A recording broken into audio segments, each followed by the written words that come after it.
Assalamualaikum warahmatullahi wabarakatuh. Halo warga belajar. Oke, hari ini kita akan belajar mengenai globalisasi dalam dinamika pekerjaan masyarakat modern. Setelah di pertemuan sebelumnya, tentunya di mapel sosiologi, kita sudah belajar apa itu globalisasi, bagaimana dampak globalisasi dalam kehidupan, ada dampak negatif dan dampak positif. Sekarang kita akan membahas mengenai globalisasi dalam dinamika pekerjaan masyarakat modern. Jadi dulu pada saat kita kecil pasti sering kita ditanyakan mengenai cita-cita apa yang ingin kita capai kaitannya dengan pekerjaan. Dan yang sering disebutkan itu tentunya ada yang ingin menjadi polisi, ada yang ingin menjadi tentara, dokter, guru, dan pekerjaan profesional yang lain. Akan tetapi di sini menjelaskan bahwa pada era industri 4.0 menciptakan jenis-jenis pekerjaan baru yang memungkinkan mereka untuk bekerja lebih mudah dan hanya memanfaatkan jaringan internet untuk bekerja secara online.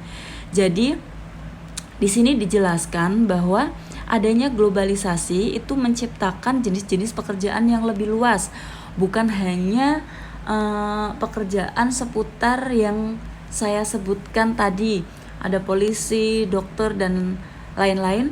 Itu merupakan pekerjaan yang sangat bagus, akan tetapi pada era globalisasi seperti ini lebih membuka pikiran kita dengan adanya jenis-jenis pekerjaan yang baru, di mana pekerjaan tersebut itu bisa dilakukan lebih mudah dengan hanya memanfaatkan jaringan internet untuk bekerja secara online.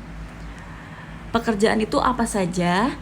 Pekerjaan itu mulai dari penulis, pekerja seni seperti para desain grafis, programmer, YouTuber, influencer, dan masih banyak lagi.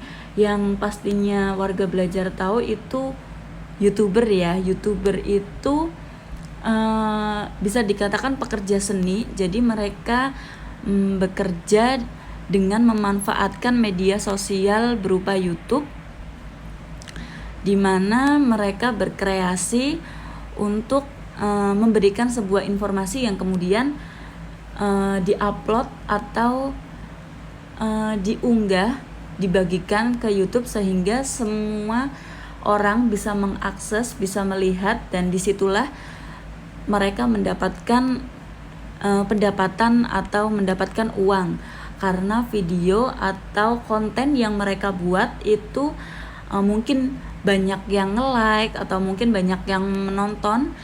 Itulah sumber dari pendapatan yang didapatkan oleh seorang YouTuber.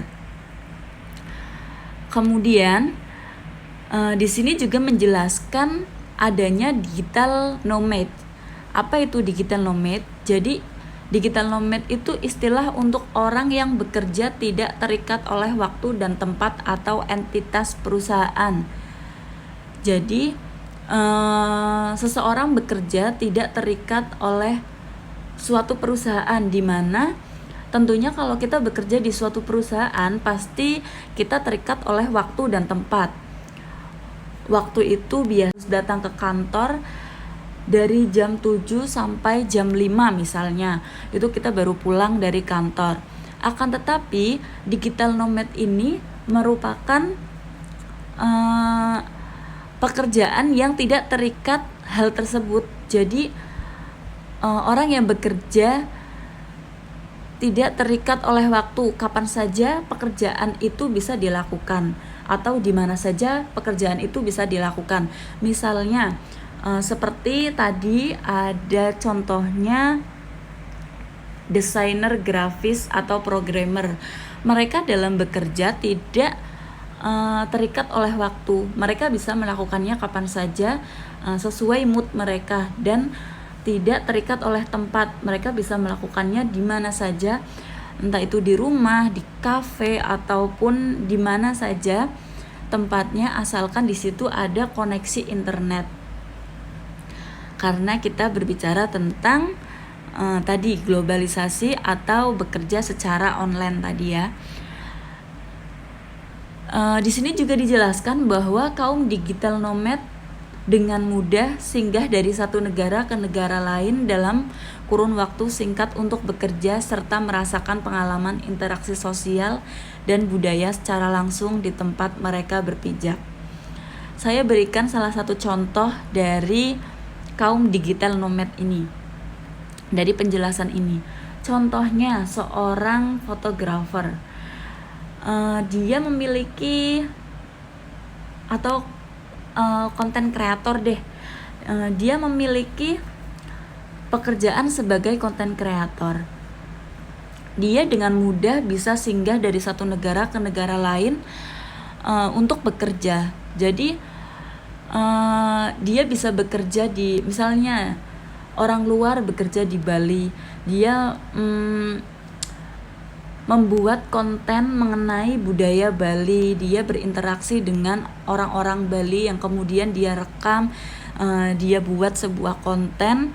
Itu termasuk suatu pekerjaan dari kaum digital nomad. Itu mungkin yang saya jelaskan mengenai globalisasi dalam dinamika pekerjaan masyarakat modern. Semoga yang saya jelaskan tadi bisa dimengerti oleh warga belajar. Semoga setelah warga belajar tentang ini, warga belajar bisa memiliki cita-cita yang lebih lebih kekinian lagi, yaitu mengenai pekerjaan-pekerjaan yang ada di era industri 4.0 ini yang memanfaatkan jaringan internet dan tentunya bekerja secara online. Mudah-mudahan ya. Jadi tidak lagi terikat oleh suatu perusahaan, akan tetapi kita sendiri yang memanage atau kita sendiri yang mengelola, mengatur pekerjaan kita. Oke, cukup sekian. Terima kasih. Wassalamualaikum warahmatullahi wabarakatuh.